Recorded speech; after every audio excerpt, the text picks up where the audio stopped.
Okay, we'll do the mantra.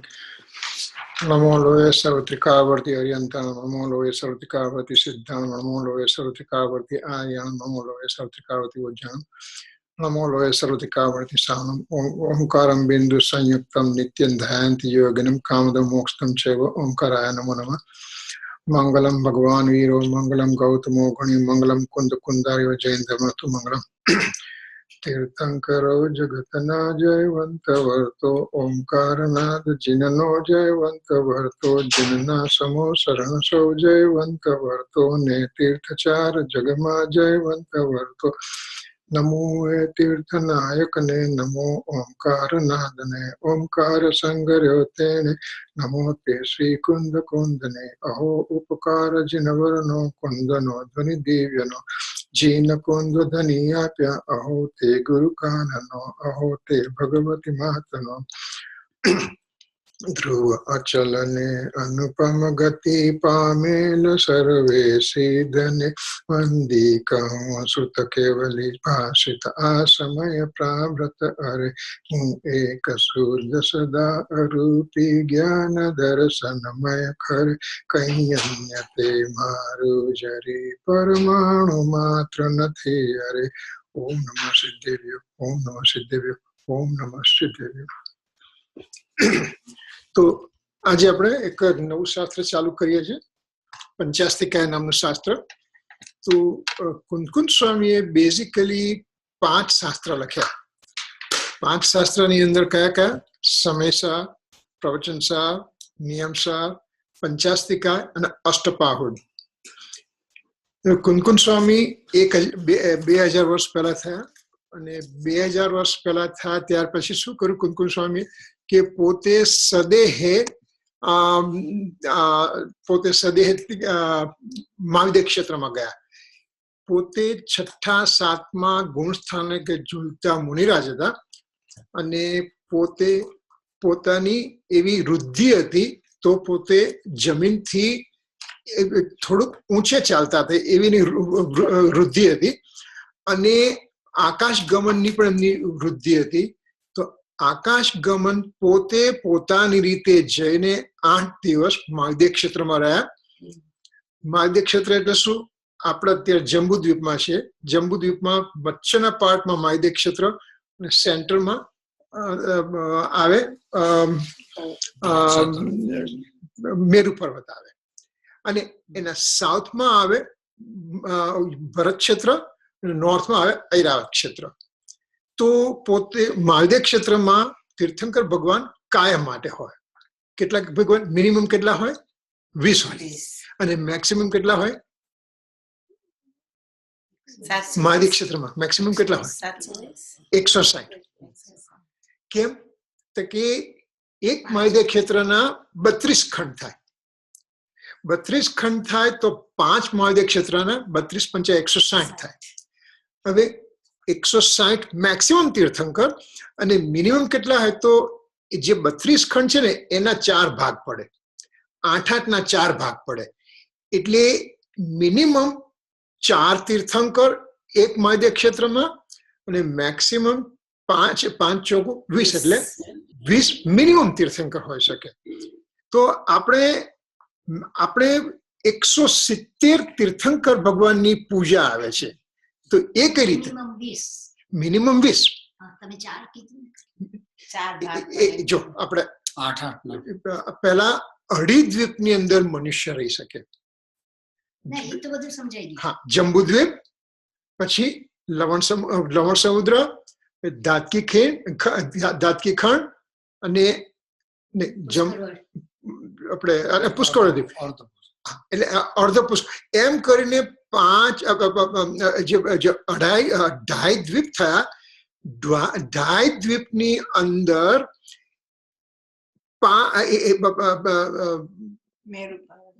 Meru પર્વત 5 થાય, મહાદેવ ક્ષેત્ર 5 થાય, ભરત ક્ષેત્ર 5 થાય, ઐરાવત ક્ષેત્ર 5 થાય. કઈ રીતે થાય? તો કે જંબુ દ્વીપમાં એક ભરત, એક મહાદેવ, એક ઐરાવત. ત્યાર પછી ધાતકી ખંડમાં, અડધા ધાતકી ખંડમાં એક કરીને એક મહાદેવ, એક ભરત, એક ઐરાવત. એ રીતે બીજા અડધા ખંડની અંદર એક મહાદેવ, ભરત ને ઐરાવત. એ રીતે પુષ્કરવર્ત દ્વીપની અંદર પણ અડધા પુષ્કરવર્તમાં એક સેટ ને બીજા અડધો સેટ. એવી રીતે 5 ટોટલ મહાદેવ ક્ષેત્ર થયા, 5 ભરત ક્ષેત્ર થયા, 5 ઐરાવત ક્ષેત્ર થયા અને 5 મેરુ પર્વત થયા. હવે એક મહાદેવ ક્ષેત્રમાં એકલું મહાદેવ ક્ષેત્ર લઈએ આપણે. એક મહાદેવ ક્ષેત્રના ટોટલ 4 ભાગ પડે. 4 ભાગ પડે, એમાં એક તીર્થંકર મિનિમમ હોય. એટલે 5 ભરત ક્ષેત્રમાં કેટલા, 5 મહાદેવ ક્ષેત્રમાં કેટલા થાય? 20. 5 ચોક 20 થાય, બરાબર? એટલે 20 મિનિમમ તીર્થંકર. એક મહાદેવ ક્ષેત્ર છે, રાઈટ? આ મહાદેવ ક્ષેત્ર છે, એના 1 અને 2 એમ 4 ભાગ પડ્યા. એક ભાગના પણ 8 બીજા ભાગ પડે. એટલે મહાદેવ ક્ષેત્રના 4 મેઇન પાર્ટ થાય અને 32 સબ પાર્ટ થાય, બરાબર? તો 4 મેઇન પાર્ટ થાય, એમાં એક તીર્થંકર તો મિનિમમ હોય ને હોય જ. એટલે એક મહાદેવ ક્ષેત્રમાં 4, એક મહાદેવ ક્ષેત્રમાં 4, 5 મહાદેવ ક્ષેત્રમાં 20, બરાબર? અથવા તો મેક્સિમમ કરો તો એક મહાદેવ ક્ષેત્રમાં 32, તો 5માં 160. તો આપણે 170 ની પૂજા કેમ કરીએ? 170 તીર્થંકરની પૂજા કેમ કરીએ? તો પછી કેમ કે 5 ભરત 5 ઐરાવત ખરા કે નહીં? તો એની અંદર મેક્સિમમ કેટલા તીર્થંકર હોઈ શકે? એક ભરતમાં at a given time maximum તીર્થંકર કેટલા હોય? એક જ તીર્થંકર, રાઈટ? એવી રીતે એટલે 5 ભરતમાં 5 મેક્સિમમ, 5 ઐરાવતમાં 5 મેક્સિમમ, એમ 10, અને મહાદેવના ટોટલ 160. એટલે 170 તીર્થંકરની પણ આપણે પૂજા કરીએ. એનું વિધાન છે, અને બહુ લાંબુ વિધાન છે. એનું કઈ હમણાં નીકળે ત્યારે દેવલાલીમાં કરવાના હતા. આને બધું એટલે ઘણું લાંબુ થાય છે. એટલે એ રીતે એનું આખું વિધાન થતું હોય છે, બરાબર? ઓકે, હવે તો કુંકુન સ્વામી સદેહે ત્યાં ગયા. તો હાઉ ડીડ વી નો કે ગયા? 2000 વર્ષ પહેલા ગયેલા, કઈ ઇન્ફોર્મેશન આપણી પાસે નથી? તો કે ના, ઇન્ફોર્મેશન છે. કઈ રીતે ઇન્ફોર્મેશન છે? તો કે જે બેન ચંપાબેન હતા, જે ગુરુદેવ કાંજી સ્વામી સાથે બેન ચંપાબેન, એમને જાતિસ્મરણ જ્ઞાન હતું. જાતિસ્મરણ જ્ઞાન કોઈને પણ હોઈ શકે, પણ સમ્યક દર્શન સાથેનું જાતિસ્મરણ જ્ઞાનની ઇમ્પોર્ટન્સ વધારે. જાતિસ્મરણ જ્ઞાન એટલે પૂર્વના ભવનું યાદ થવું. એટલે હું આ જગ્યાએ આ રીતે હતો એવું કહેવું, એવું યાદ આવવું. જો અત્યારે પણ મને હું નાનપણમાં શું કરતો હતો મને યાદ નથી, અમુક વસ્તુ યાદ છે. અમુક વસ્તુ યાદ છે કે ભાઈ એક પેલા છોકરા સાથે મારામારી થઈ હતી, એક છોકરા મારામારી થઈ, તો એ તમને યાદ છે. તમને કોઈને બધી વસ્તુ યાદ હોય, કોકને ટોટલી એક વસ્તુ યાદ હોય કે જન્મ વખતે શું કર્યું, 5 વર્ષે શું કર્યું હતું, 7 વર્ષે શું કર્યું, 10 વર્ષે. એવી રીતે કોકનો જ્ઞાનનો ક્ષમ એવો વધારે હોય કે એને પૂર્વ જન્મની બધી ઇન્ફોર્મેશન પણ હોય. એવી રીતે જ્ઞાનનો ક્ષમ, જ્ઞાનનો ઉઘાડ, જ્ઞાનની નિર્મળતા. હા, એટલે જ્ઞાનનો આપણે ક્ષમ શબ્દ છે ને 2 જગ્યા આવશે. એક કર્મમાં પણ ક્ષયક્ષમ શબ્દ આવશે અને જ્ઞાનમાં ક્ષયક્ષમ આવશે. કર્મનો ક્ષયક્ષમ થયો એટલે જ્ઞાનનો ઉઘાડ થયો એમ કહી શકીએ આપણે. અથવા તો કર્મનો ક્ષયક્ષમ થયો એટલે મારા જ્ઞાનનો ક્ષયક્ષમ વધ્યો. એમ પણ કહી શકાય. ક્ષોપશમ એટલે કે જો જ્ઞાનનો ઉપશમ કદાપી ના થાય, જ્ઞાન ગુણની પર્યાયનો કદાપી ઉપશમ ના થઈ શકે. જ્ઞાન ગુણની પર્યાયનો ક્ષોપશમ થાય એટલે કે ગઈકાલે શું આપણે ગુરુદેવ કહ્યું કે જે જ્ઞાન છે ને એના પર આવરણ છે. કેવું આવરણ છે? ચાણી જેવું આવરણ છે. એવું આવ્યું હતું ને, ચાણી જેવું આવરણ. શું આમાં ચાણી જેવું આવરણ શું કહ્યું કે એટલે કે એમાંથી પ્રકાશ થોડો નીકળ્યા જ કરે. જો ઉપશમ ને ટોટલ હોય તો ટોટલ જ્ઞાનનો બંધ થઈ જાય, તો જ્ઞાન બંધ થઈ જાય તો જડ થઈ જાય છે. તો જ્ઞાનનો ક્ષોપશમ થાય, મિથ્યાત્વનો ઉપશમ થઈ શકે. ક્ષોપશમ એટલે કે ક્ષય ને ઉપશમ, અને ક્ષય અને ઉપશમ અને ઉદય એ ત્રણ વસ્તુનો શબ્દનો અર્થ થાય ક્ષોપશમ. ફરીથી ત્રણ વસ્તુનો ભેગા થઈને વર્ડ ક્ષોપશમ બને. ક્ષય, ઉપશમ અને ઉદય. એટલે કે જે સર્વઘાતી કર્મ જે છે, સર્વઘાતી કર્મ એટલે હવે એ છે ને એ આપણે જયારે પેલું આપણે કર્ણાન યોગમાં છે તો બહુ ડિટેલમાં છે, પણ આપણા માટે શું કે જેનામાં ઇન્ટેન્સ ઘાત કરવાની જે કેપેસિટી છે એ સર્વઘાતીનો ક્ષય. એટલે કે સર્વ કર્મની અંદર દેશઘાતી હોય, સર્વઘાતી હોય. દેશઘાતી એટલે કે પાર્શિયલ ઓબ્સ્ટ્રક્શન કરવાની તાકાત, સંપૂર્ણ ઓબ્સ્ટ્રક્શન કરવાની તાકાત. તો જે ઇન્ટેન્સ જે છે એનો સર્વઘાતીનો ક્ષય, સર્વઘાતી નીકળી ગયા, પણ શું થયું? એ રૂપાંતર દેશઘાતીમાં થયા. એટલે દેશઘાતીમાં ઉદય, અને બાકીના જે કર્મો બાકી છે એ બધા સત્તામાં પડી રહેવા, એનો ઉપશમ થવો. સર્વઘાતીનો ક્ષય, દેશઘાતીનો ઉદય અને કર્મનું આપણે સત્તામાં રહેવું. હવે ઇન જનરલ કહેવાનો અર્થ શું છે કે ઇન્ટેન્સ કર્મનો ઉદય, માઇલ્ડર કર્મનો ઉદય થાય, એના ક્ષોપશમ. બરાબર? તો કોનું થઈ ગયું આપણે કે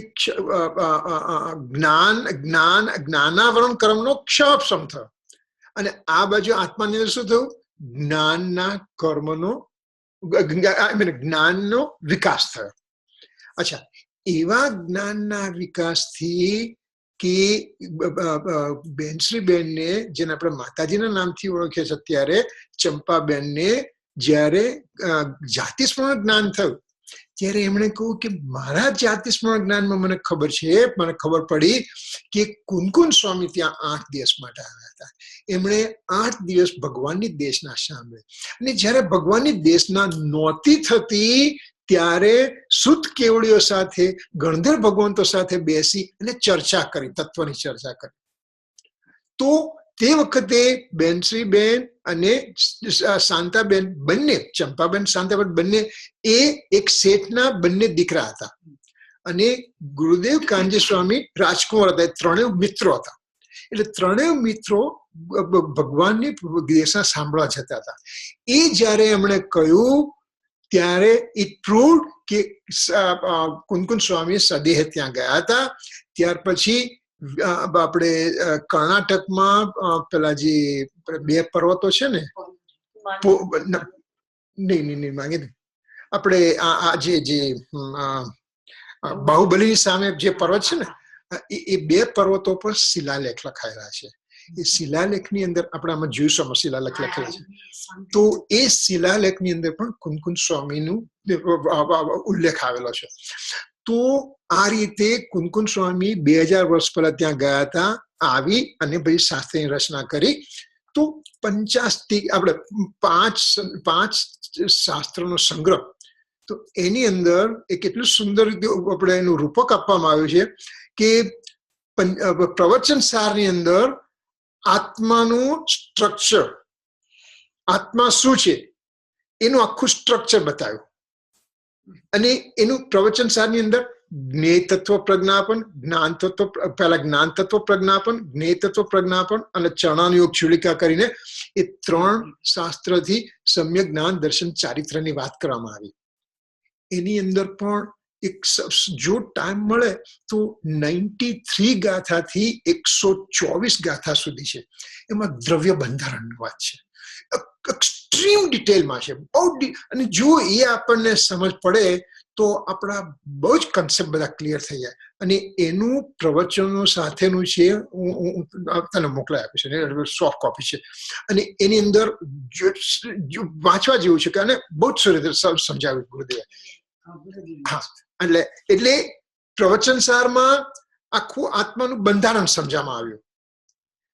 ત્યારે બંધારણ સમજ્યા પછી મારે એ આત્માને પામવા માટે શું કરવાનું?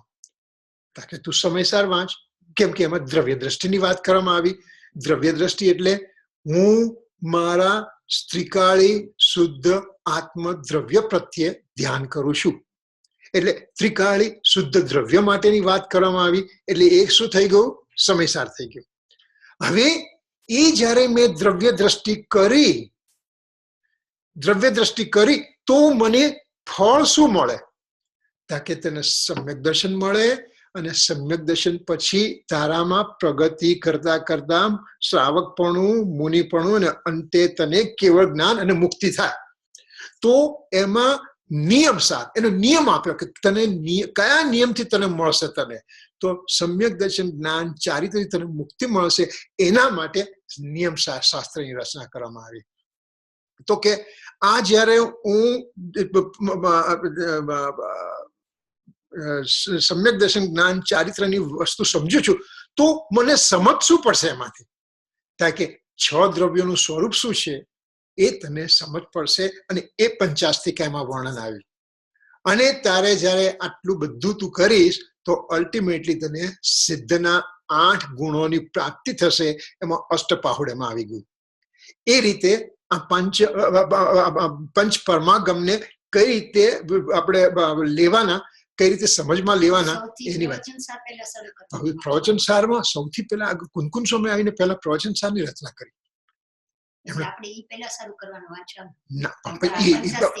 પણ પંચાસ્તિકાયની અંદર છે ને હળવેથી આપ્યું છે. અને પંચાસ્તિકાયમાંથી જો આપણું બરાબર સ્થિર થઈ જાય તો પછી પ્રવચન સારની અંદર જતા બહુ વાંધો ના આવે. એટલે પંચાસ્તિકા એટલે શું? પંચાસ્તિકા એટલે શું કે 5 અસ્થિકાય. અસ્થિ એટલે જેના 1 થી વધારે પ્રદેશો છે ને એને અસ્થિ કહ્યું.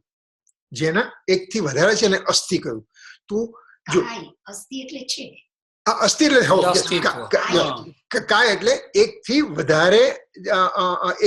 વધારે પ્રદેશ હોવા એને કાય કહ્યું. સોરી, એક પ્રદેશથી વધારે પ્રદેશ. તો આત્માના કેટલા પ્રદેશો છે?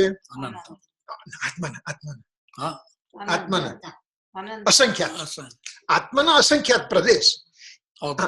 આત્મા અનંત છે. You are right. આત્માની સંખ્યા અનંત છે. પણ અને આત્મામાં ગુણો પણ આત્મા યુનિવર્સની અંદર એક આત્માનું પ્રદેશ કેટલા? એક આપણા આત્માને એને અસંખ્યાત પ્રદેશી કહેવાય છે. બરાબર છે.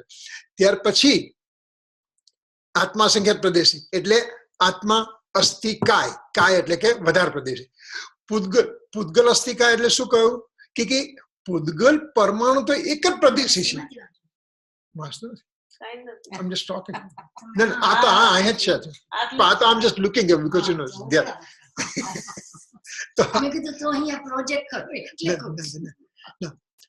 પછી આપણે આગળ જઈએ. તો પૂતગલ અસ્થિકાયને જો પૂતગલ પ્રદેશ છે ને એક જ પ્રદેશી છે, પરમાણુ.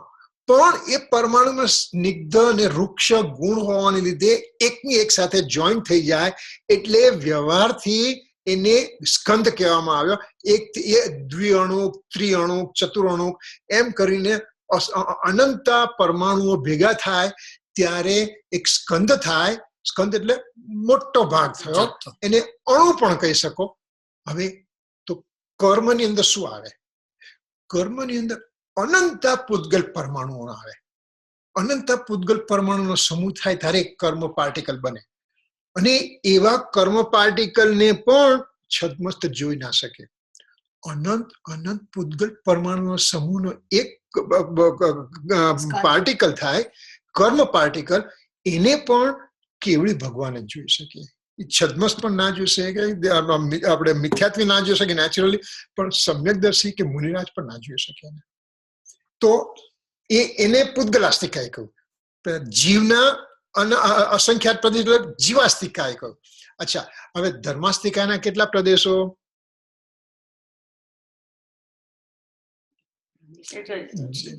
ધર્માસ્તિકા યુનિટ એક, પ્રદેશ કેટલા?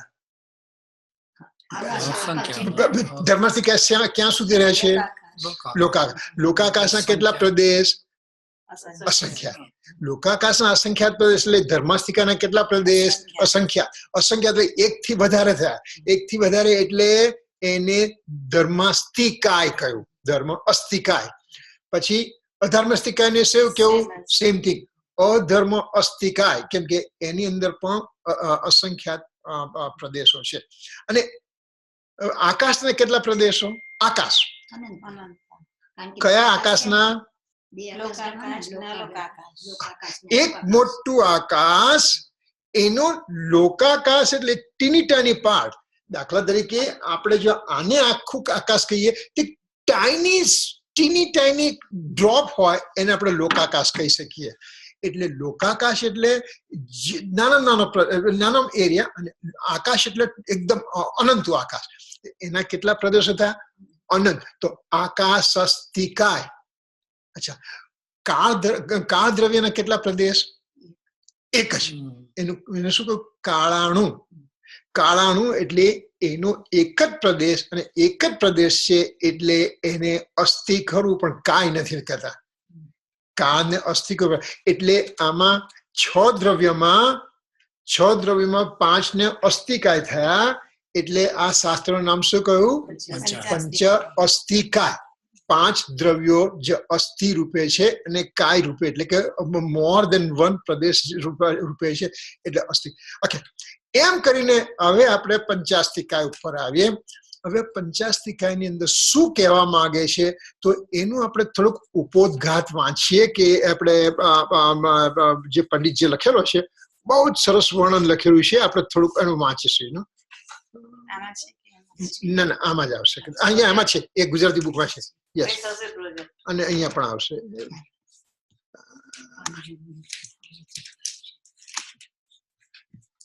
લેટ્સ સી, પંચાસ્તિકાય ને અહીંયા પંચાસ્તિકાય પીડીએફ. ઓકે,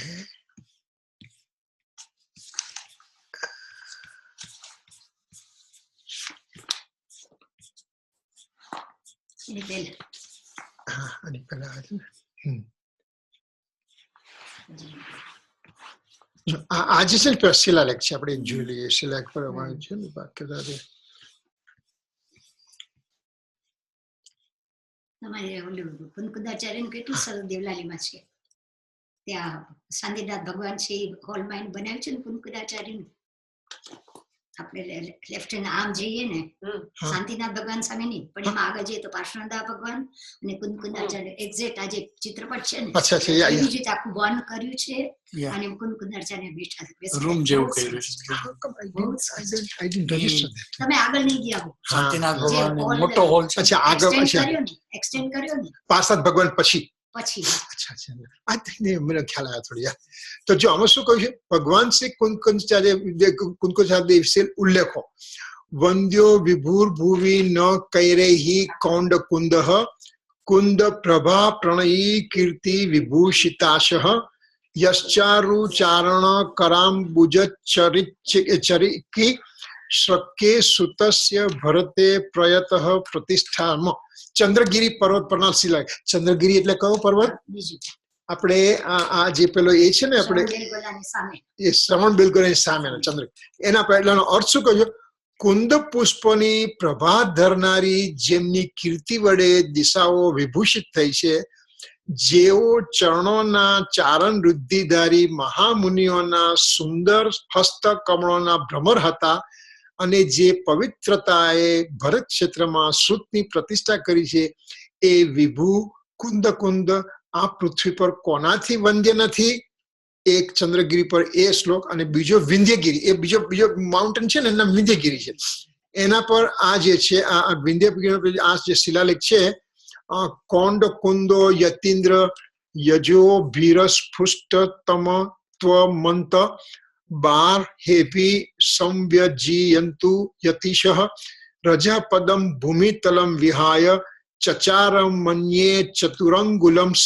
એટલે એનું એમ કહ્યું કે યતીશ્વર શ્રી કુંદકુંદ સ્વામી રજસ્થાને એટલે કે ભૂમિતળને છોડીને 4 આંગણ ઊંચે આકાશમાં ચાલતા હતા. એ કેમ કે એમની પોતાની વૃદ્ધિ હતી. એ દ્વારા હું એમ સમજુ છું કે તેઓ શ્રી અંદરમાં તેમજ બહારમાં રસથી એટલે પોતાનું અત્યંત અસ્પષ્ટપણું વ્યક્ત કરતા હતા. અંદરમાં તેઓ રાગાદી મળથી અસ્પષ્ટ હતા અને બહારમાં ધૂળથી અસ્પષ્ટ હતા. અંદરમાં રાગાદીથી અસ્પષ્ટ હતા અને બહાર ધૂળથી અસ્પષ્ટ હતા.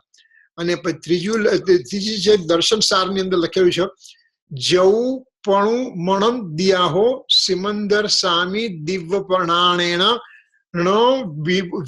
વિભો હઈ તો સમણા કહમ સુમગમ પયાણંતી.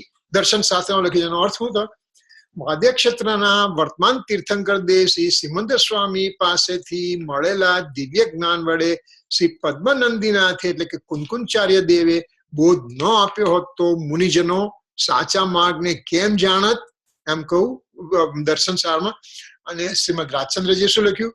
હે કુંદકુંદાદિ દેવ આચાર્યો, તમારા વચનો પણ સ્વરૂપ અનુસંધાનને વિશે આ પામરને પરમ ઉપકારભૂત થયા છે. તે માટે હું તમને અતિશય ભક્તિથી નમસ્કાર કરું છું. એટલે આ રીતે કુંકુંદ સ્વામીના આપણને ઉલ્લેખો મળેલા છે. અચ્છા, હવે આમાં આ પાના પર આપણે જોઈએ કયું પાનાથી જોવાનું છે? બધું આખું નથી વાંચ્યું પણ અમુક જે કહ્યું છે ને, હા અહીંયાથી આ પાનાથી લઈએ છીએ આપણે. કયું પાનું છે આ? 15મું પાનું. પંચાસ્તિકાય સંગ્રહમાં ભગવાન કુંકુંદાચાર્ય દેવે 173 ગાથાઓ પ્રાકૃતમાં રચી છે. તેના પર અમૃતચંદ્રાચાર્ય દેવ સમય વ્યાખ્યા નામની અને જયસન આચાર્ય તાત્પર્ય નામની સંસ્કૃત ટીકા લખી છે. જો આમાં જયસન આચાર્ય ટીકા બધી જગ્યાએ આવશે અને એવી રીતે 15 પાન એટલે ઉપોદમાં 15 ઉપોદઘાતમાં 15 પાન. ને તો આમાં તો આવે છે ને સંધ્યા. You can just sit here. એટલે let me make it bigger, you know. હા, અચ્છા. Okay, તો Mahendra knows how to do it. આપણે બહુ લફડા કર્યા હતા, right? હા, ના આ પણ મોટું થઈ ગયું. પાણી બરોબર આવવું જોઈએ.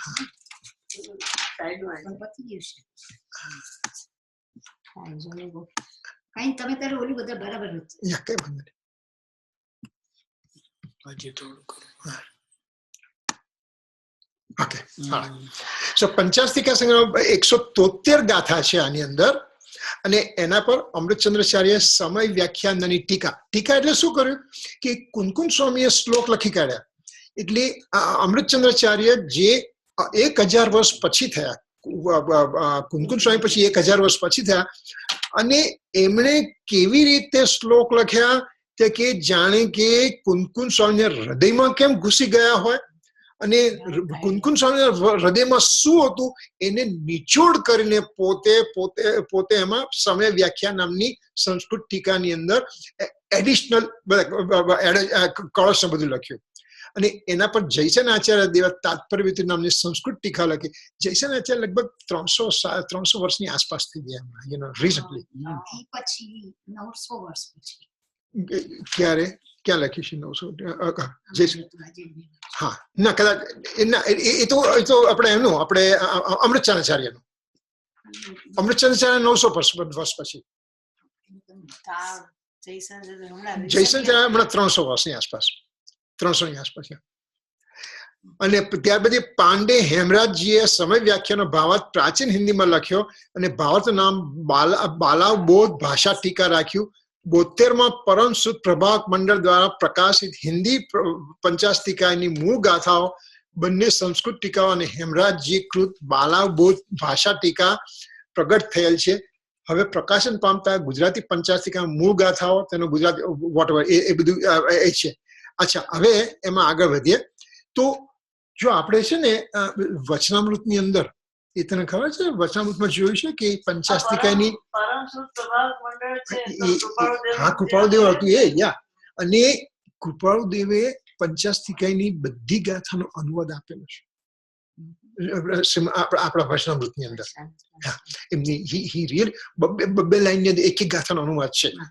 એ આપણે પછી કાઢીશું આવતી વખતે અત્યારે કાઢીશું પછી ચાલો હું શોધી કાઢીશ એટલે બહુ ટાઈમ ના બગડે. અને હવે બેન શ્રી ચંપાબેનના પૂર્ણ અનુવાદમાં બીજું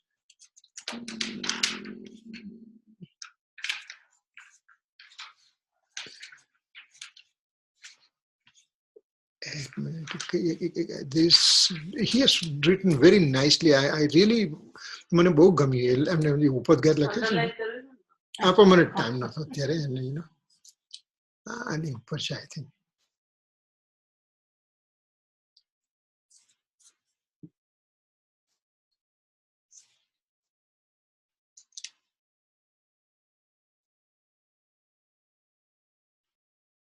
હા આમાં ઓકે ઓકે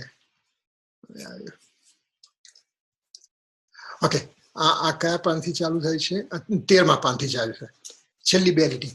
આ ભગવાન કુંદકુંદાચાર્ય દેવે પંચાસ્તિકાય શાસ્ત્રમાં પરમ કરુણા બુદ્ધિથી પ્રસિદ્ધ કરેલા વસ્તુ તત્વનો સંક્ષેપ સાર છે. જો પ્રવચન સારની અંદર એકદમ ડિટેલમાં માઇક્રોસ્કોપિક ડિટેલની અંદર છે. આની અંદર તમને બહુ કન્ફ્યુઝ ના થઈ જાવ એ રીતે વસ્તુ તત્વનો સંક્ષિપ્ત સાર આપ્યો છે. એમાં જે રીતે વર્ણવ્યું છે તે સિવાય બીજી કોઈ રીતે જીવ અનાદિકાળના ભયંકર દુઃખથી છૂટી શકતો નથી જ્યાં સુધી વસ્તુ સ્વરૂપ જીવના ખ્યાલમાં આવતું નથી. જો દ્રવ્ય બંધારણ શું છે કે ભાઈ હા એક્ઝેક્ટલી કઈ રીતે છ તત્વો કઈ રીતે છે, 6 દ્રવ્યો કઈ રીતે છે, 9 તત્વો કઈ રીતે, એનો જો જનરલ ખ્યાલ મને નથી આવતો તો મને સમજ નહીં પડે કે હું તત્વજ્ઞાનમાં પ્રવેશ કરી શકું. તો જ્યાં સુધી વસ્તુ સ્વરૂપ જીવના ખ્યાલમાં આવતું નથી ત્યાં સુધી બીજા લાખ પ્રયત્ન કરે પણ તેને મોક્ષનો ઉપાય હાથ લાગતો નથી. તેથી જ આ શાસ્ત્ર વિશે પ્રથમ પંચાસ્તિકાય અને 9 પદાર્થનું સ્વરૂપ સમજાવવામાં આવ્યું છે કે જેથી જીવ વસ્તુ સ્વરૂપને સમજી મોક્ષ માર્ગના મૂળભૂત સમ્યક દર્શનને પ્રાપ્ત થાય. મારે પ્રાપ્ત શું કરવું છે? આત્માની અનુભૂતિ કરવી છે, એટલે કે સમ્યક દર્શનને પ્રાપ્ત કરવું છે. એને માટે 9 તત્વ અને 6 દ્રવ્યને મારે સમજવા છે. તો પંચાસ્તિકાય એ શાસ્ત્ર એવું છે કે જે મને સરખી રીતે સમજાવશે. 9 તત્વ મને કેમ સમજ? જો આપણને ખબર છે આપણે જયારે સૌથી આપણે પહેલી વાર પંડિતજી આવ્યા 90s રાઈટ, આપણે કહ્યું કે એમને 9 તત્વ શીખવાડવા બહુ ખુશ થઈ ગયા. પછી જયારે રાજેન્દ્રભાઈ આવવાના હતા તો આપણે પૂછ્યું કે ભાઈ તમે શું શીખવાડશો? કે 9 તત્વ. અરે એ તો આપણે બધું આવડી ગયું, બધું અમને આમાં શું સાવ. અને પછી જયારે તત્વની વાત ચાલુ કરી ત્યારે તો આપણને આપણે આભાર થઈ ગયા કે અરે આવું તો મને ખબર જ નહોતી બધી. એવી રીતે આપણને પંચાસ્તિકાયને શું કહ્યું છે, 9 તત્વ અને 6 દ્રવ્યનું સ્વરૂપ શું છે એ મને ખબર. અસ્થિકાયો, આપણે અસ્થિકાયની વાત કરી. કયા અસ્થિકાય? 5 અસ્થિકાયની વાત કરી. અસ્થિકાય અને પદાર્થના નિરૂપણ પછી અસ્થિકાયો અને પદાર્થના નિરૂપણ શાસ્ત્રમાં મોક્ષમાં ચુલિકા છે. આ અંતિમ અધિકાર શાસ્ત્રરૂપી મંદિર ઉપર રત્ન કળશ સમાન શોભે છે. એટલે કે એની અંદર તમને સરસ રીતે સમજાવવામાં આવ્યું છે. એટલે આટલું કર્યા પછી હવે જયારે આપણે શાસ્ત્ર સમજવાનો પ્રયત્ન કરીએ છીએ તો સૌથી પહેલા શાસ્ત્રમાં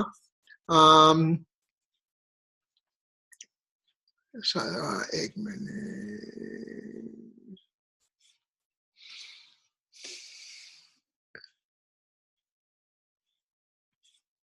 યસ હવે આવશે. શાસ્ત્ર કરવાની પદ્ધતિની વાત કરી છે કે વ્યવહારનું એનું સ્વરૂપ સમજવાનું, નિશ્ચયનું એનું સ્વરૂપ સમજવાનું અને વ્યવહારાભાસી નહીં થઈ જવાનું, નિશ્ચયાભાસી નહીં થઈ જવાનું. એમ કરીને મોક્ષમાર્ગ પ્રકાશકમાં 7મા અધ્યાયમાં જે વ્યવહાર નહીં નિશ્ચય એની વાત કરવામાં આવી છે એની વાત કરીને એટલું આપણને સમજવાનું કહે છે કે શાસ્ત્રને સમજવા કે નહીંથી સમજવાના. નહીંથી સમજવા કે નહીં કયા છે? તો નહીં તો અનંતા છે, પણ એમાં મુખ્ય એક અધ્યાત્મ નહીં અને બીજું આગમ નહીં. હવે આગમ નહીંને પણ બહુ મારે ઇમ્પોર્ટન્ટ નથી આપવાનું. અધ્યાત્મ નહીં ઇઝ મોસ્ટ ઇમ્પોર્ટન્ટ. અધ્યાત્મ નહીં બે ભાગ પડશે. કયા કયા બે ભાગ પડશે? વ્યવહાર નહીં, નિશ્ચય નહીં. તો વ્યવહાર નહીં શું કરે? જો નિશ્ચયને જ ઇમ્પોર્ટન્ટ છે તો વ્યવહાર નહીં આમાં જો કહ્યું છે આમાં જો વ્યવહાર નહીં અસત્યાર છે તો તેનો ઉપદેશ જીન માર્ગમાં શા માટે આપ્યો છે? એક નિશ્ચયને નિરૂપણ કરવું હતું ને. તો કે હા મારે નિશ્ચયને જ કહેવાનો છે, પણ આચાર્ય ભગવાન એમ કહે છે કે નિશ્ચયને સમજતા તને ખબર નથી, તે એનો કદી અનુભવ કર્યો નથી.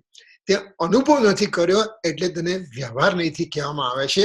એટલે આ અત્યારે આ 8મી ગાથા અત્યારે આ સમય સ્થાને મૂકી છે કે ભાષા અનાર્ય વિના ન સમજાવી શકાય અનાર્યને, વ્યવહાર વણ પરમાર્થનો ઉપદેશ એમ અશક્ય છે. એટલે શું કહ્યું એમાં કે જો જ્યારે જે અજ્ઞાની જીવ છે, અનાર્ય જીવ છે, જેને આર્ય ભાષા ખબર નથી, તો એને એની ભાષામાં તમારે એને સમજાવવું પડે. એક બે વિદ્વાનો જ્યારે બહુ જ તત્વ ચર્ચા કરવા માંડે, ચર્ચા ચર્ચી તેમાં કોણ હોશિયાર છે, કોણ જીત્યું, તો ખબર જ ના પડી બંનેને. પણ આમ બંને પછી ડાયા હતા એટલે કે ચલો કોઈ ત્રીજા વ્યક્તિને આપણે પૂછીએ. એટલે ભરવાડે પકડ્યો અને ભરવાડને કહ્યું કે તું નક્કી કર આમાં કોણ હોશિયાર બે માંથી. કે ભાઈ હું તમે બધા વિદ્વાનો મન કે ના તારે કરવું પડશે કે. એટલે પહેલા વિદ્વાને બધા શ્લોક ફટ બધા અડધો પોણો કલાક 2 કલાક 3 કલાક સુધી બોલી ગઈ. પેલું ટગર જોયા કરે એને ખબર જ ના પડે કે આ શું વસ્તુ થઈ રહી છે. અને જયારે પેલા બીજા પંડિતનો વારા હતા એને એક જ સેન્ટેન્સ કહ્યું કે એનું સંસ્કૃત હું ભૂલી ગયો, પણ કે તારું કલ્યાણ થા, બસ એટલું જ કહ્યું. તો સ્વસ્તિ પણ સ્વસ્તિક બીજી કઈ શબ્દ હતો. તો તારું કલ્યાણ થા, બસ એની પોતાની ભાષામાં બોલે. તો પેલું કે ઓ તમે આટલા મોટા થઈને મારું કલ્યાણ ઈચ્છો છો કે તમે જીતી ગયા કે. તો ભાષા અનાર્ય વિના ન સમજાવી શકે. એટલે અનાર્યની ભાષામાં તમારે સમજાવ. આપણે અનાર્ય કેમ છે કે મેં કદી આત્માની અનુભૂતિ કરી છે નહીં, આપણે કોઈ આત્માની અનુભૂતિ કરી છે નહીં, તો આપણે આર્ય નથી, આપણે અનાર્ય છે. તો આપણે અનાર્ય છે તો અનાર્ય તરીકે મને અનાર્યની ભાષાથી જ ખબર પડે, એટલે મને વ્યવહાર નહીંથી જ ખબર પડે, મને નિશ્ચય નહીંથી ખબર ના પડે. એટલે વ્યવહાર નહીંને નિશ્ચયનો પ્રતિપાદક કયો. વ્યવહાર નહીંને નિશ્ચય નહીંનો પ્રતિપાદક કયો. પ્રતિપાદક એટલે કે વ્યવહાર નહીં નિશ્ચય નહીંને બતાડે છે. દાખલા તરીકે આપણા ગ્રાન્ડ કિડ છે, એને સિંહને નથી જોયો, ઝૂમાં જોયા હશે, પણ દાખલા તરીકે નથી જોયા એને. તો આપણે એને શું કહીએ? એને બિલાડી દેખાડીને કહીએ કે આ બિલાડી છે ને એવો જ સિંહ હોય, એના જ જેવા 4 પગ હોય, પૂંછડી હોય, કાન હોય, રૂંવાટી હોય. એ પણ બિલાડી સિંહ નથી, સિંહ છે બિલાડી. એટલે બિલાડી સિંહનો પ્રતિપાદક થઈ. એવી રીતે વ્યવહાર નહીં નિશ્ચયનો પ્રતિપાદક થાય. દાખલા તરીકે રાગ દ્વેષ કોનામાં છે?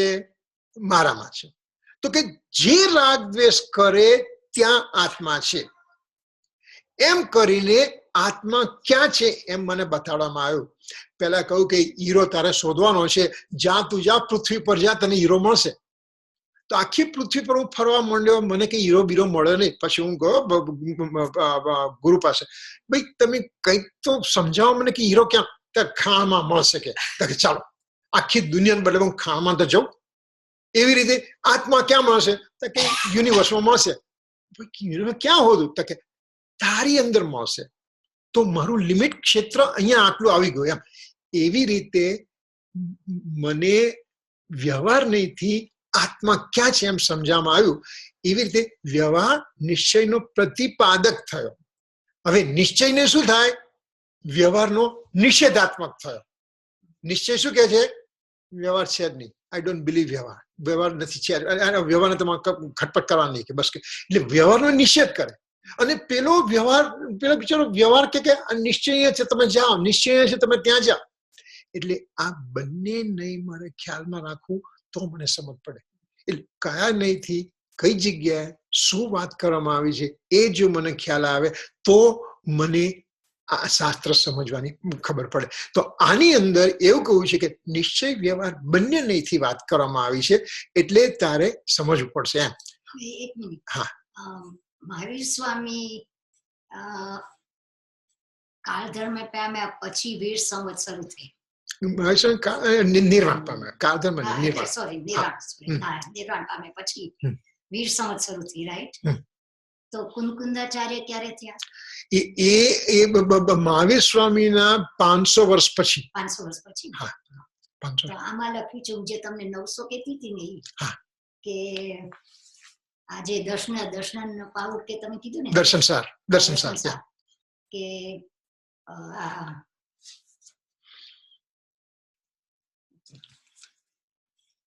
વિક્રમ સંવત 990 વીર સંવત 990 માં થઈ ગયેલા દેવસેનાચાર્ય વડ તેમના દર્શનાસાર નામના ગ્રંથમાં કહે છે કે વિદેવર્ત ક્ષેત્રમાં વર્તમાન તીર્થંકર શ્રી સિમંદર સ્વામીના સમરસ્વાર જઈને પદ્મનંદી નાથે કુંદકુંદાચાર્ય પોતે પ્રાપ્ત કરેલા જ્ઞાન વડે બોધ ન આપ્યો તો મુનિજનો સાચા માર્ગે કેમ જાણે? તો ચોથી સદીમાં, ચોથી સદી થઈ તો પછી વીર સંવત 900 એટલે વિક્રમ સંવત 400. ઓકે, ઈ જે હોય. પણ એટલે મહાવીર સ્વામી પછી કુંદકુંદાચાર્ય 500 વર્ષે. હા, 500 વર્ષ. એટલે આ 990 વર્ષે થયા એટલે ત્યારે એને એટલે કે કુંકુન સ્વામી પછી ને 400 બરાબર. હા, ના આ તો દેવસેનાચાર્ય દર્શનસાર લખ્યું છે એની વાત કરી. ના પેલી જયસન આચાર્યની ટીકા ને કહું ને, એ જયસન આચાર્ય એ દર્શનસાર છે ને સંધ્યા, એ પેલા આપણે જે શિલાલેખ લયા ને એમાં દર્શનસાર આવ્યું. દર્શનસાર તો એની તો વાત કરે છે. આમાં જે જયસેનાચાર્ય આવ્યા ને એ 300 વર્ષ પહેલા એમ કિરીટભાઈ. હા, એની વાત જ નથી કરતી. અચ્છા, હવે છે ને પંચાસ્તિકાયની અંદર ચાલુ કરતા પહેલા પ્રથમ સૂત સ્કંદ અને દ્વિતીય સૂત સ્કંદ ની વાત આવે છે. એક આપણે જોઈ લેવું પડશે કેમ કે એમાં છે ને, હા, એની અંદર આપેલું છે અને I have the slides on it and we will just put that one on it.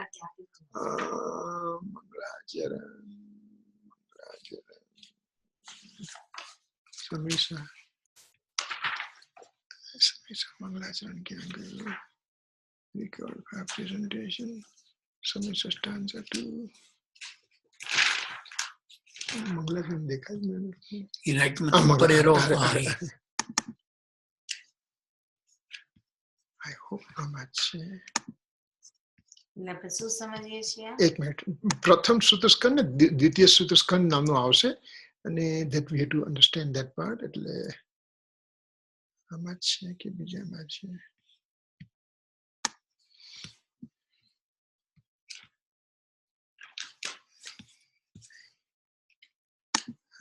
Samisa Gatha first. So it starts up on detail.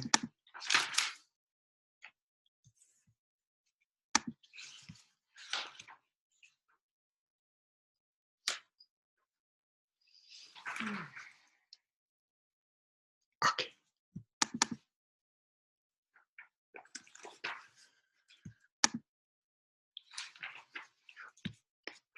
Okay. હવે એમાં આવે છે, let's see. Okay. All right.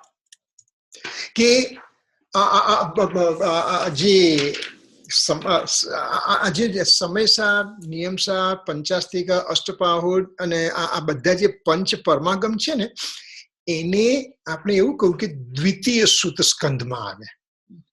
તો પ્રથમ સૂત સ્કંદ શું, દ્વિતીય સૂત સ્કંદ શું, એ આપણે પહેલા જોઈએ કે એ છે ને, જો આપણને હાયરાર્કી ખબર નહીં હોય તો પછી આપણે શાસ્ત્ર વાંચીએ પણ થોડોક આપણને ખ્યાલ આવવો જોઈએ. ભલે યાદ ના રહે પણ આપણને ખ્યાલ આવે કે કઈ રીતે આવ્યું છે. તો પહેલામાં શું કહું કે પહેલા 12 અંગની જે રચના થઈ, ભગવાન મહાવીર સ્વામીએ 12 અંગની જે રચના કરી એમાં 12મું અંગ જે છે એ 12મું અંગ વિચ્છેદ પામી ગયું. Let's see. 12th અંગ દ્રષ્ટિવાદ વિચ્છેદ થઈ ગયું, એટલે દ્રષ્ટિવાદ અવેલેબલ નહોતું. અને ત્યાર પછી શું થયું કે એક આચાર્યોની પરંપરાથી મુખ પાઠથી બધા 12 અંગ અને 14 પૂર્વનું જ્ઞાન પરંપરાએ ચાલતું હતું, પણ ધીમે ધીમે એ બધું વિચ્છેદ થવા માંડ્યું અને 12મું અંગ તો વિચ્છેદ થઈ ગયું હતું. રાઈટ. હવે 12મા અંગની અંદર 5 પાર્ટ હતા. દ્રષ્ટિવાદના 5 પાર્ટ હતા. 5 પાર્ટની અંદર one of the part is called 14 પૂર્વ. 12મું અંગ દ્રષ્ટિવાદમાં 5 ભાગ. 5મા ભાગમાં પહેલો એક ભાગ છે એનું નામ 14 પૂર્વ, જે આપણે કહીએ ને 14 પૂર્વનો સાર. એ 11 અંગ ને 14 પૂર્વ કહે ને, 14 પૂર્વ 12મા અંગમાં આવ્યું. બરાબર છે. હવે એ 14 પૂર્વ જે થયું ને એની અંદર 5મું જે પૂર્વ હતું ને નામ જ્ઞાન પ્રવાદ પૂર્વ. બરાબર છે. 14 પૂર્વનો સાર એટલે 14 યસ એ રીતે. બરાબર. 5મું અંગ કયું જ્ઞાન પ્રવાદ પૂર્વ આવ્યું. રાઈટ. હવે જ્ઞાન પ્રવાદ પૂર્વ ની અંદર શું થયું કે એમાં 12 વસ્તુ અધિકાર આવ્યા. જ્ઞાન પ્રવાદ પૂર્વમાં 12 વસ્તુ અધિકાર છે. વસ્તુ અધિકાર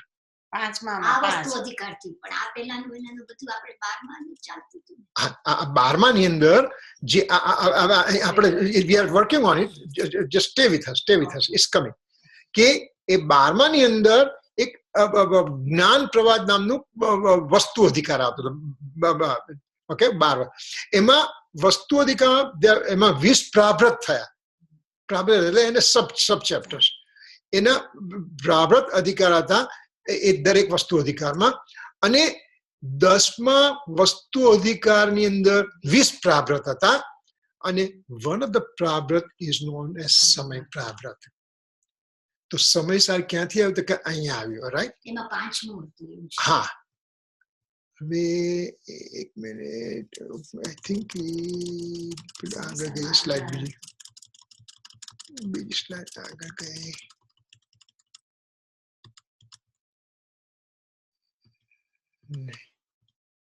નહીં આમાં જવું જોઈએ.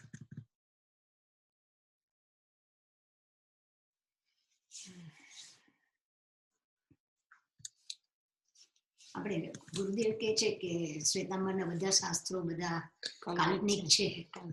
તો આપણે આ પ્રવીણભાઈ જે બધી રિસર્ચ કરે છે એ બધા શાસ્ત્રો પર તો એ રિસર્ચ કરે છે ને. જેને કરવું એ કરે, એમાં આપણે શું વાંધો છે. પણ કેટલી બધી રિસર્ચ ને કેટલું બધું એ તો લખીને આપે છે. ઓકે. આમાં નથી મારા ત્યાંથી કે હું I'll find it out next time, અત્યારે રસમાં આવ્યો. અચ્છા, એવી રીતે જે આપણે 2 મુનિવર થઈ ગયા, દર્શનાચાર્ય અને ગુણધર આચાર્ય. દર્શનાચાર્યના જે ફોલોઅર્સ હતા એમણે કર્ણાનુયોગની રચના કરી. કર્ણાનુયોગની રચના એટલે કે આખા વિશ્વમાં વસ્તુ સ્થિતિ શું છે, તો કે વસ્તુ સ્થિતિ શું છે તે કે કર્મ છે, જીવ છે, 6 દ્રવ્યો છે, એમ કરીને જે કર્ણાનુયોગની રચના કરી. 5મા વસ્તુ અધિકારમાંથી. હા. અને એ જે થયું ને I have nice slides on it, પણ ઇટ્સ ઓકે. તો એ દર્શનાચાર્યના જે 2 ફોલોઅર્સ હતા, કયા આપણે ભૂતબલી અને પુષ્પદંડ ભૂતબલીના 2 આચાર્યો. અને એમણે ષટખંડાગમ, ધવલા, મહાધવલા એ બધાની રચના કરી. એટલે પ્રથમ શ્રુત સ્કંદ એને કહ્યો. જ્યારે કુંકવન સ્વામીએ જે રચના કરી એને દ્વિતીય શ્રુત સ્કંદ કહો. પ્રથમ શ્રુત સ્કંદમાં શું આવ્યું કે આખી દુનિયાની રચના કઈ, યુનિવર્સની રચના શું છે એમ કહ્યું. એ રચના થયા પછી હું એમાં મુક્તિ કઈ રીતે પામી શકું એ બતાવવા માટે કુંકુન સ્વામીએ દ્વિતીય શ્રુત સ્કંદની રચના કરી, કે જેની અંદર સમયસાર, નિયમસાર, અષ્ટપહોટ, પંચાસ્તિકા અને એ બધા 5 શાસ્ત્રો અંદર આવી ગયા. એમ કરીને મોક્ષમાં પ્રકાશક તો ઘણું નીપે છે. અત્યારે તો 400 વર્ષ પહેલા થયું. એટલે એ દ્વિતીય શ્રુત સ્કંદમાં આવશે, દ્વિતીયમાં આવશે. હા. પછી તો પછી mixture will be also B there. દાખલા તરીકે જો તત્વત સૂત્ર શું આવશે એમાં, તત્વત સૂત્રમાં બધું જ આવે છે. તત્વત સૂત્રમાં કર્ણાનુયોગ પણ આવે, ચરણાનુયોગ પણ આવે અને આપણે દ્રવ્યાનુયોગ પણ આવે. કથા યોગ નહીં આવે એમાં કે બહુ ઓછું. મોક્ષમાં પ્રકાશમ શાસ્ત્ર તો ન કહેવાય ને. આ જે 5 જે મેઇન હા, છે આ શાસ્ત્ર મેઇન છે. અને એ માટે છે ને એ માટે એકવાર ગુરુદેવ રાકેશભાઈ બહુ સરસ સમજાવ્યું. એક બહુ સરસ કહ્યું. એમણે કહ્યું કે એક વખત મને એક ભાઈ આવ્યા અને એમણે કહ્યું કે વચનામૃતને શાસ્ત્ર કરી કહી શકાય કે. તો કે મને ઝાટકો લાગ્યો કે સાલું જેના પર હું મારું આખું જીવન નભાવું છું અને આ ભાઈ આવીને મને કે શાસ્ત્ર નથી એ. પછી કે વિચારતા ખબર પડી કે હા, આની અંદર પત્રો છે, પત્રોનું સંકલન છે. શાસ્ત્રો કોને કહેવાય કે જે step by step by step by step everything સમજાવે તમને કે ભાઈ આ આત્માનું સ્વરૂપ આ છે, દ્રવ્ય દ્રષ્ટિથી આ છે, આમાં આટલા ગુણો છે, ગુણોની અંદર અભેદપણું છે, ત્યાર પછી પર્યાય છે, પર્યાયની અંદર પર્યાય સ્વતંત્રતા છે. પછી મોક્ષના પ્રકાશક એ શાસ્ત્ર જ કહેવાય. એટલે એની અંદર પણ મોક્ષમાં પ્રકાશકનું હોલ્ડ થોટ. એટલે આ રીતે જયારે એક એક વસ્તુનું વર્ણન બધા એંગલથી કરવામાં એને શાસ્ત્ર કહેવાય. એટલે ગુરુદેવ કે યસ યુ આર રાઈટ કે આઈ મીન કે what you say is right. અને બીકોઝ ઇટ ઇઝ સંકલન પત્ર. હવે મોક્ષમાં પ્રકાશકને શાસ્ત્ર આપણે માનીએ છીએ પણ ખરેખર એકચ્યુઅલી એ તો ઉપોદઘાત હતો. હજી એમણે તો આ જે આખું જે અત્યાર સુધી જે છે એ તો હજી he wanted to say કે this is what I'm going to talk about it. અને ત્યારબાદ એમાં પોતાનું આયુષ્ય ઓછું હતું એટલે પૂરું ના કરી શક્યા. પણ જેટલું શરૂઆતની અંદર જે કહ્યું એની અંદર પણ it is mind boggling facts are there કે તમને હલબલાઈ નાખે એટલી બધી ઇન્ફોર્મેશન આપી છે એમાં. હવે આ જે બધા છે આપણે આ મોક્ષ શાસ્ત્ર તત્વ સૂત્ર રામજીભાઈ ને બધું એ બધા શાસ્ત્રોનો જ કહેવાય. ઇટ ઇઝ એટલે ઇટ્સ પરંપરા શાસ્ત્ર કહી શકે છે. આ જે મૂળ શાસ્ત્ર છે એ રીતે તમે ના કહી શકો. પરંપરા શાસ્ત્ર કહી શકાય. શાસ્ત્ર એટલે આપણા માટે બધા શાસ્ત્રો. પણ જો ખરેખર ઇફ યુ ગો જેને નંબર 1 શાસ્ત્ર કોને કહીશું?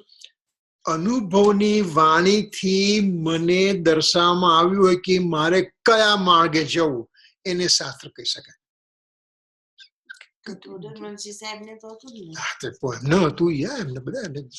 બધાને. અચ્છા, હવે આપણે છે તે જો એનું આપણે વિલ ફિનિશ મંગલાચરણ લઈ લઈએ થોડુંક અને પછી આપણે નેક્સ્ટ ટાઈમ પર આપણે will just go detail. Okay, મંગલાચરણ એનું છે પેલું લાલ અક્ષરે છે ને બધું.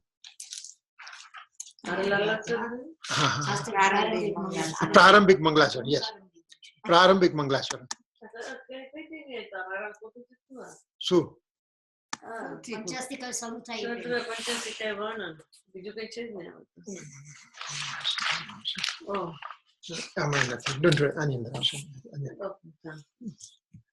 તો હવે એનું આપણે પ્રારંભિક મંગલાચરણ આપણે લઈ લઈએ અને ઓકે મંગલાચરણ કોને કહેવાય કે invocation of the deity at the commencement of work. જ્યારે કોઈ પણ શાસ્ત્રની શરૂઆત થાય ત્યારે મંગલાચરણ કહેવામાં આવે કે મંગલાચરણથી આ શાસ્ત્ર હું જે લખું છું એમ આચાર્ય ભગવાન કહે છે કે હું લખું છું એ નિર્વિઘ્ને પૂરું થાય એ માટે હું મંગલાચરણ કરું છું. એમ કહીને એમણે ઇન્વોકેશન બ્લેસિંગ આપ્યું. In beginning it shows desire to obtain knowledge. શરૂઆતની અંદર એમ કહેશે કે મારે જ્ઞાનને ઉત્પત્તિ કરવી છે. પછી મિડલમાં શું કહે છે? એ જ્ઞાન મારામાં છે એ મારામાં રહે. અને છેલ્લે શું કહે છે? એ જ્ઞાનથી હવે મને મુક્તિ મળે. એમ કહીને 3 રીતે મંગલાચરણ લખશે. તો એની અંદર પહેલામાં શું કહ્યું એમણે? ઓમ વિતરાગાય નમઃ. જો આપણે પેલા લાલમાં ઉપર છે ને માથે મથાળે, ઓમ વિતરાગાય નમઃ, બરાબર? તો શું કહ્યું એની અંદર? ઓમ વિતરાગાય નમઃ ની અંદર સર્વજ્ઞ વિદ્યા. ઓકે, એટલે ઓમ રિપ્રેઝન્ટ્સ ધ સુપ્રીમ બીંગ. ઓમની અંદર પંચ પરમેષ્ઠી આવી ગયા, અ આ ઉ મ એમ કરીને પંચ પરમેષ્ઠી આવી ગયા. અને આની અંદર વિતરાગની અંદર આવશે અથવા સર્વજ્ઞની અંદર. સર્વજ્ઞ એટલે કે વિતરાગ એટલે જેને 12મા ગુણ સ્થાનક પર જે છે એ વિતરાગ, અને 13મા ગુણ સ્થાનક છે સર્વજ્ઞ. સર્વજ્ઞ અને વિતરાગ થાપે સર્વજ્ઞ થઈ જાય, તો એ સર્વજ્ઞની વાત આવે છે. ત્યાર પછી આવે છે ઓમકારમ બિંદુ સંયુક્તમ નિત્યં ધ્યાનંત યોગિન કામદમ મોક્ષદમ ચૈવ ઓમકારાય નમો નમઃ. બરાબર છે ને? એટલે એ મંગલાચરણ. તો એની અંદર શું આવ્યું? ઓમ એટલે ઓમ મિત્ર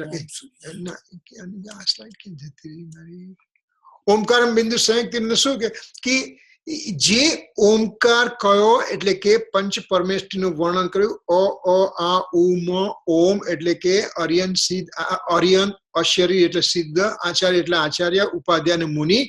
એ પાંચે પાંચ બિંદુ સંયુક્ત છે. અને એ જે યોગી એટલે કે મુનિ એ પાંચે પાંચ પરમેષ્ઠીને નિત્ય ધ્યાન પોતાને ધ્યાન કરે છે એના પર. કામદમ મોક્ષદમ ચૈવ, તો કે એનું જો મુનિરાજને એ જ જીવનની અંદર મોક્ષ પ્રાપ્ત ન થયો તો એને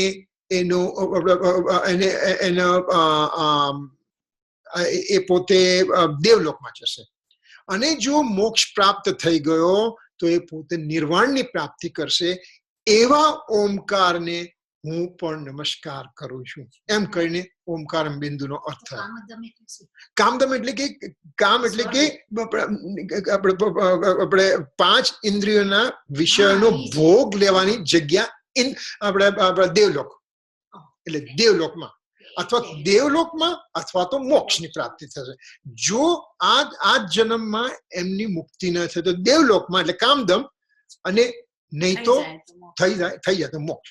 અથવા તો પહેલા મોક્ષ આપણે કામદમ એટલે કે પુણ્ય ઉપાર્જન કરી અને છેવટે પછી મોક્ષના માર્ગે પણ જશે. એ રીતે બંને કરી શકાય ને કે પાંચ વિષયોની જે કામ વાસનાની છે એને ત્યજીને પણ મોક્ષ થઈ જાય. અને કામનો બીજો અર્થ એમ કહો છે કે આ પાંચ ઇન્દ્રિયના વિષયનો ભોગ. એટલે વિષય વાસનાને દમીને એને જીતીને એટલે બંને બરાબર. યસ. હવે શાસ્ત્ર સ્વાધ્યાયનું પ્રારંભિક મંગલાચરણ, રાઈટ? ઓકે, એમાં શું આવ્યું પહેલા? અચ્છા, અહીંયાથી આવે છે ઓમકાર. ઓકે, જો ઓમકાર બિંદુ સહિત ઓમકાર એટલે કે holy scripture are being revered by aspirant monks. બરાબર છે? The fruition of this scripture in the person with less personal effort ends up with the material happiness of the heaven. જો એનો પુરુષાર્થ હજી થોડો કાચો રહ્યો તો he gets material happiness in the heaven. It also leads one to remove all the miseries and ultimately leads to super sensuous bliss of liberation. એટલે કે અતિન્દ્રિય આનંદ રૂપી મોક્ષની પ્રાપ્તિ કરશે. અને Omkar is one of the first and foremost 52 of such mystic monosyllable. આવા 52 monosyllable છે. ઓમ, રીમ, શ્રીમ, ક્લીમ, Ram, room, રીમ, રહ, એ બધા એ જે છે ને. હા, તો એવા 52 સિલેબલ છે, મોનોસિલેબલ છે. એમાં ઓમકાર સૌથી ઇમ્પોર્ટન્ટ. અને બીજી જગ્યાએ ઓમકારનું ઇમ્પોર્ટન્સ કઈ જગ્યાએ આવ્યું કે ભગવાનની દિવ્ય ધ્વનિની અંદર ઓમકાર ધ્વનિ નીકળે છે. આખા શરીરમાંથી ઓમકાર ધ્વનિ નીકળે છે. અને એની અંદરથી જ્યાં બેઠેલા 12 સ્પર્શધામમાં બેઠેલા જીવો પોતપોતાની યોગ્યતા અનુસાર એનો અર્થ સમજી જાય છે કે ગણધર ભગવાન તો અંતર્મુહૂર્તમાં 12 અંગની રચના કરી દે છે. જો 12 અંગ એટલે શું? તો કે પહેલું અંગ આચારંગ સૂત્ર. આચારંગ સૂત્રના કેટલા પદ? 18,000. અચ્છા, એના પછીનો બીજું છે એમાં 36,000. એટલે દરેક પહેલું, બીજું, ત્રીજું, ચોથું, એટલે એમ કરીને કંઈક 115 કરોડ ને એવા કંઈક સૂત્રો થાય છે. અને એક સૂત્રની અંદર 51 લાખથી વધારે આપણે શ્લોકો. કેટલા થયા? એટલે આટલું એટલે એમ જે પેલું કહ્યું હતું ને આપણે પંડિતજી કહેતા હતા ને પણ કે એક હાથીના વજનની સાંઈથી તમે લખો ત્યારે પહેલું શાસ્ત્ર થાય, 2 હાથીના વજન વાળું તો બીજું શાસ્ત્ર, એમ કરીને. તો એ ઓમકાર ધ્વનિમાંથી ગણધર ભગવાન 12 અંગની રચના કરી નાખે. પછી શું કહ્યું? From omniscient Lord, the scriptural message comes out in the form of Omkar Swan. First disciple of the Lord creates the Holy Scripture. બરાબર? અને પછી therefore I down to this. એટલા માટે હું ઓમકારને bow down કરું છું. પછી શું આવ્યું? અવિરલ શબ્દ ધનો પક્ષાલિત સકલ ભૂત લંકા મુનિ ભીરુપાસિત તીર્થા સરસ્વતી હરતુ નો દુરિતા. ઓકે, એમ કહ્યું. એનો અર્થ શું કહ્યું? હવે non-stop rain washes all the dirt from the land and makes it pure. જો મુશળધાર વરસાદ પડતો હોય તો પૃથ્વીને જે બધું ગાર્બેજ છે બધું ધોઈ કાઢે છે. એવી રીતે સિમિલરલી હોલી સ્ક્રિપ્ચર્સ વોશ અવે વન્સ ટોક્સિક ઇમોશન્સ. જે મારી અંદર ટોક્સિક એટલે કે મારી અંદર જે કશાય રૂપી જે કાદવ ભળ્યો, કશાય રૂપી ધૂળ પડી છે, તો ભગવાનનું સ્ક્રિપ્ચર, હોલી સ્ક્રિપ્ચર એ મારી બધી ધૂળનો બધો નાશ કરે છે મુશળધાર વરસાદથી. બરાબર છે? ત્યાર પછી થશે aspirant soul and monks revere this scripture. એટલે કે જે સાધક જીવો છે અને મુનિ મહારાજ છે એ આ સ્ક્રિપ્ચરોનું પૂજા કરે છે. અને therefore I bow down to this holy scripture to remove my ignorance and inclination of attachment and aversion. એટલે હું પણ આ શાસ્ત્રોને નમન કરીને મારો રાગ દ્વેષ મોહનો નિર્મૂળે કાઢવાનો પ્રયત્ન કરું છું. જો આની અંદર શું થયું? પહેલા આ જે ઓમકાર બિંદુ આવે ને એમાં પંચ પરમેષ્ઠીની વાત આવી, એટલે કે દેવની વાત આવી. અને આની અંદર શું આવ્યું? શાસ્ત્રની વાત આવી. અને હવે શું આવવું જોઈએ? ત્રીજું ગુરુ. રાઈટ? તો હવે શું આવશે? અજ્ઞાન તિમિરંધાનામ જ્ઞાન અંજન શલાકા ચક્ષુન્મિલિતમ યેન તસ્મૈ શ્રી ગુરુવે નમઃ. એટલે શું કહ્યું એમાં? My enlightened guru is instilling knowledge of coryllium in my eye to make my eyes brighter with right knowledge and removes darkness of ignorance. ભગવાન મારી આંખોમાં જ્ઞાન રૂપી અંજનથી મારી આંખોને તેજ રૂપી બનાવે છે કે જેથી મારામાંથી અજ્ઞાન રૂપી અંધકારનો નાશ થઈ જાય. આ તો બનશે, નેક્સ્ટ વીકમાં બનશે. આ તો અત્યારે તારા માટે ક્વિકલી બને. આ તો બીજામાંથી હતું. આ તો બીજામાં હતો. સમયસારની અંદર પણ આ જ છે. એટલે એ લીધે છે. અચ્છા, therefore I bow down to these holy learned saints. શું થયું? પહેલામાં ઓમકારમ બિંદુની અંદર દેવની આવી વાત આવી, પછી શાસ્ત્રની વાત આવી, પછી ગુરુની વાત આવી. દેવશાસ્ત્ર ગુરુ.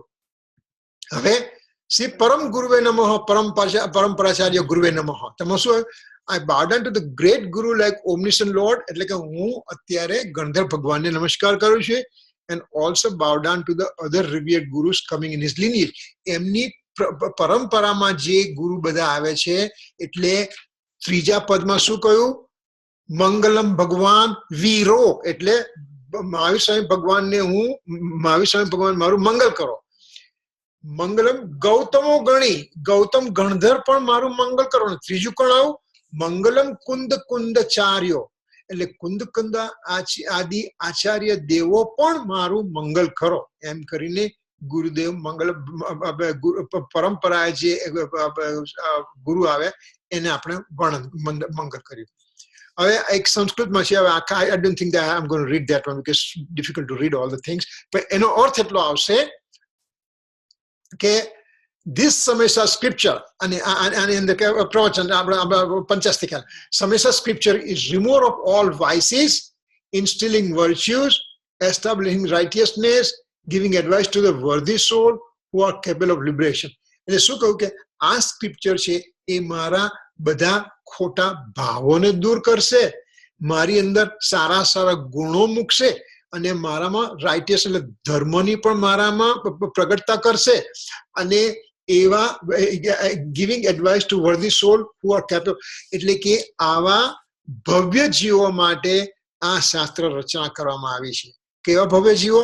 કે જેની અંદર સારા ગુણો ઇન્સ્ટિલ થઈ શકે, વાઇસીસ બહાર નીકળી શકે અને જેમાં ધર્મની પણ પ્રભાવના થઈ શકે, એવા ભવ્ય જીવો માટે ભવ્ય જીવો bringing auspicious inclination into the light, removal of the inauspicious inclination. એટલે કે એવા ભવ્ય જીવોની અંદર પુણ્ય ભાવ ઉત્પન્ન કરવા, સારો ભાવ ઉત્પન્ન કરવાનો અને ખરાબ ભાવને દૂર કરવા માટે આ શાસ્ત્રની રચના કરવામાં આવી છે. અલ્ટિમેટલી આગળ કોણ વધશે? અભવ્ય જીવ બરાબર છે. અભવ્ય જીવ સારા ભાવ ઉત્પન્ન થાય, કઈ વાંધો નથી. પણ બીજો જે આગળ કહે છે ને, આમાં શું કહે છે? This samsar is been created by Acharya Kunkun Swami. He did it with a knowledge coming from omniscient Lord, his first disciple Gandhar Bhagwan, and various Acharya Dev in his lineage. ફરીથી જો આની અંદર એ જ વસ્તુ આવશે, દેવશાસ્ત્ર ગુરુ, કે આની અંદર સમયસર શાસ્ત્ર કઈ રીતે આવ્યું? તો કે આચાર્ય ભગવાન કુનકુન સ્વામી અને એની lineage ની અંદર જે ગણધર ભગવાન હતા, પહેલા તો ભગવાનનું ઓમકાર ધ્વનિ, ત્યાર પછી ગણધર ભગવાન, ત્યારથી કુનકુન સ્વામી, અને એ બધા વેરિયસ આચાર્ય છે, એમને મારા વંદન. પછી સો ઓલ ધ એસ્પિરન્ટ સોલ, એટલે કે જે લોકો સાધક જીવ છે, get ready with utmost attention to listen to this great holy scripture. એટલે કે તું હવે તૈયાર થઈ જાય, હે ભવ્ય જીવ, તું તૈયાર થઈ. ભવ્ય જીવ એટલે શું? ભવ્ય જીવ એટલે શું? એટલે એમાં પદ્મનંદી પંચવિસંતિમાં ચોથા ભાગની અંદર 23મી સ્ટેન્ઝામાં આપવામાં આવ્યું છે. બહુ સરસ લખ્યું છે. પ્રીતિ ચિત્તેન યેન વાર્તા પીહી સુતા નિશ્ચિતમ સ ભવેત ભવ્યો ભાવિ નિર્વાણ ભાજનમ. હે જીવ, જેણે આ શાસ્ત્રની વાત શાંત ચિત્તે સાંભળી છે, એ જીવ નિશ્ચિતમ સ ભવેત ભવ્યો, એ જીવ ભવી જીવ છે અને એ ભાવિમાં નિર્વાણને પ્રાપ્ત કરશે જ, એમ કહું. એટલે કે જ્યારે હું આ વસ્તુને મારા પ્રસન્ન ચિત્તથી સાંભળું છું તો હું ભવ્ય જીવ છું. હું અભવ્ય છું, મારી કોઈ વિચાર કરવાની જરૂર નથી. બરાબર. પછી લાસ્ટ છે મંગલમ ભગવાન વીરો મંગલમ ગૌતમો ગણી મંગલમ કુંકુંદરે જૈન ધર્મસ્તુ મંગલમ સર્વ મંગલ માંગલ્યમ સર્વ કલ્યાણ કારણમ પ્રધાનમ સર્વ ધર્મ જૈનમ જયતુ શાસનમ. એટલે એમાં એવું કહું, for me lord Mahavir Swami, his first disciple Gandhar Bhagwan, like Gautam Swami, etc., in the lineage of further Acharya like Acharya Kunkun Swami, and etc., and Jain philosophy. પહેલા શું કહું? મહાવીર સ્વામી એટલે દેવ, પછી ગણધર ભગવાન અને કુનકુન સ્વામી ઇઝ અ આચાર્ય, અને ત્યાર પછી holy scripture, Jain philosophy. All bring auspiciousness in me, મારામાં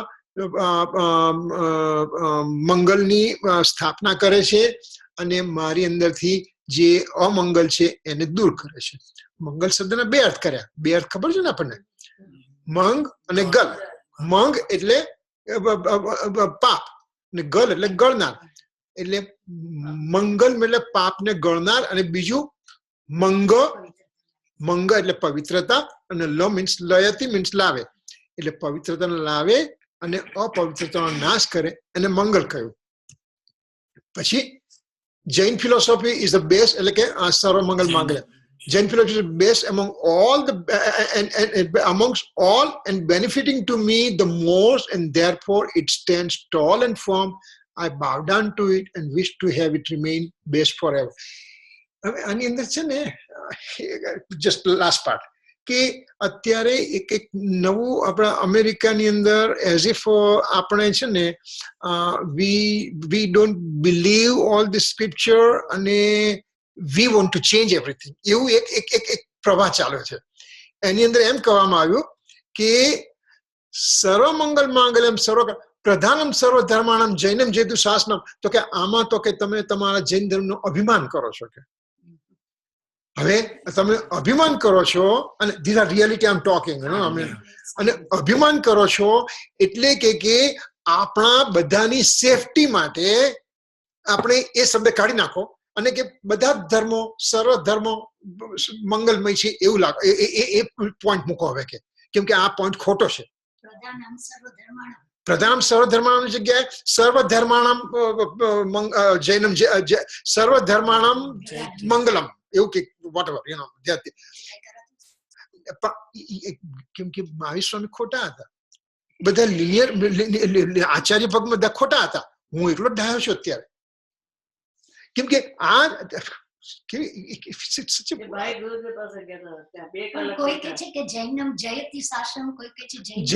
જયતુ ને જયતી એટલે શ્વેતાંબરમાં જયતી કે છે ને દિગંબર જયતી એટલે કે અત્યારે થાય છે, અત્યારે શાસનનો જયતી થાવ એટલે કે એનું મંગલ થાવ. પેલામાં એનું મંગલ હજો, જયતું એટલે કે હજો એટલે કે ભવિષ્યમાં પણ થજો એમ. એટલે બે સિમેન્ટિક માઇનર થિંગ પણ ultimate meaning is the same. Ultimately આપણે એવા ડાયા કરી જ થઈ ગયા કેમ કે પહેલા તો વસ્તુ સર્વ મંગલ માંગલમ સર્વ કલ્યાણકારમ પ્રધાનમ સર્વ ધર્મ જૈનમ જેતુ શાસમ એટલે કે આજે પેલા બે ટેરરિસ્ટ અહીંયા હતા પેરિસમાં હતા, એ લોકો આ વાંચશે અને એ કહેશે કે તમે લોકો ખોટું કરો છો કેમ કે એને સંસ્કૃત આવડે છે, એટલે એ સંસ્કૃત આવડે છે એટલે એ તમને કહેશે કે તમે ખોટું એટલે તમે ખોટા છો. અરે ભાઈ, જેને આ સંસ્કૃત વાંચીને સમજવાની તાકાત છે એ પોતે પ્રખર માણસ છે, ભલે નોન જૈન છે, પ્રખર છે. અને એ જો પ્રખર હોય તો એને ખબર છે કે કોઈ વસ્તુ હું જવાબ આપું એના કરતા એનો કંઈક તથ્ય છે તો હું કોક સાથે સમજુ કે આ શું કહેવા માંગે છે. એ કંઈક ઝંડો લઈને નીકળી નહીં પડે કે અલ્લાહુ અકબર કરીને એટલે આવી બિનવાહિયાત વસ્તુઓ ચાલે છે. જૈનામાં આવું બધું ચાલે છે બધું, પણ ઇટ્સ ઓકે. આ તો આપણા પોતાના સમજવા માટે કે ભાઈ મારી સમજ માટે શું છે કે મારી સમજ કે જે ધર્મ છે જેને હું ફોલો કરું છું એ ધર્મ મારા માટે બેસ્ટ છે, મારા માટે. હવે આ વ્યક્તિ, ત્રીજી વ્યક્તિ, પાંચમી વ્યક્તિ એને ન માને તો એનો પ્રોબ્લેમ. મારા માટે મારી પાસે મારા $5 છે એમાંથી મને સેન્ડવિચ મળશે, તારી પાસે $1 million છે એ મને મારું પેટ નહીં ભરી શકે. તારી પાસે તારી ફિલોસોફી રાખ, ક્રિશ્ચિયન રાખે, મુસલમાન મને તો મારા પોતાના મને ભાર તો હોવો જોઈએ ને, મને એટલું અભિમાન તો હોવું જોઈએ ને કે મારી ફિલોસોફીને હું સમજુ છું, હું કઈ ગપ્પા નથી મારતો, એકલી કથાનો યોગ કરીને બેસી નથી રહેતો. It's okay. આ તો આપણી સમજ માટે. એટલે આ રીતની આમાં આવે છે. તો આટલું મંગલાચરણ પૂરું થાય ને પછી આપણે હવે નેક્સ્ટ ટાઈમ થી એના 6 શ્લોક છે. તો હું તો અને એમાં છે ને પહેલા એનું પ્રવચનો પણ છે, અક્ષર પ્રવચન પણ છે. હા, એટલે હું તને મોકલી આપું છું, એ તમને મોકલી આપીશ ને. એટલે એમાંથી વિલ ડિસાઇડ કે એમાંથી થોડા પાના વાંચવા, એટલે વિલ ડિસાઇડ કે ભાઈ 10 પાના વાંચવા, 5 પાના કે વોટ હોય. એક અઠવાડિયાનું છે. આપણે વાંચીને પછી આપણને જે સમજાય કઈ વાંધો જ્યારે કહું એટલે એવું છે ને, જો ગુરુદેવના પ્રવચન છે ને, ગુરુદેવના પ્રવચન છે ને, ગુરુદેવના પ્રવચન અક્ષર પ્રવચન છે ને, એમાં 27 ગાથા સુધીના પ્રવચન છે. અને બીજા પણ છે એની અંદર અક્ષર નથી, પણ એનું let me work tomorrow and find it out કે વિચ વિલ બી ઇઝીયર, અને I will send you both the links, અને વિલ વર્ક ઇટ આઉટ કે કેટલા પાના વાંચવા અને કઈ રીતે કરવું. તો એ વાંચીને આપણે તૈયાર થઈશું. 173 ગાથા છે એ. આ તો ઓરિજિનલ છે, આમાંથી તો બહુ પછી ખબર નહીં પડે આપણને. એટલે જે ગુરુદેવના પ્રવચનો છે ને એની અંદર ડિસ્કશન સારું છે ને. બરાબર.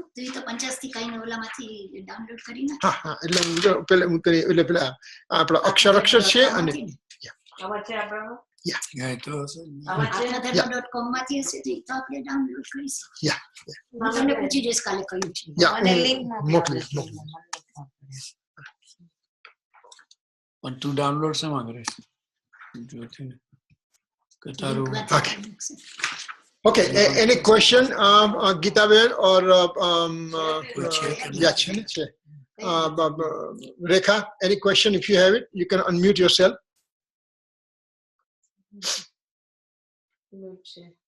Okay. All right.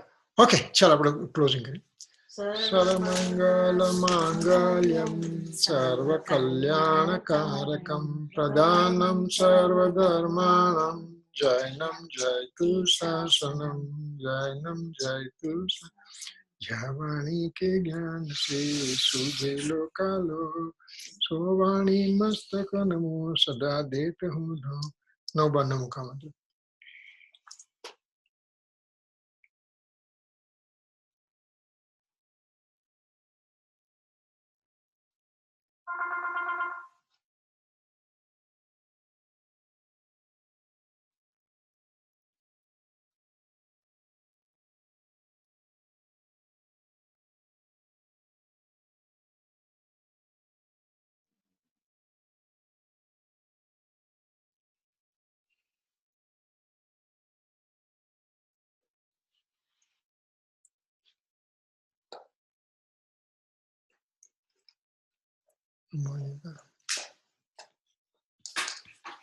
ગરમ મસાલા Try નહીં.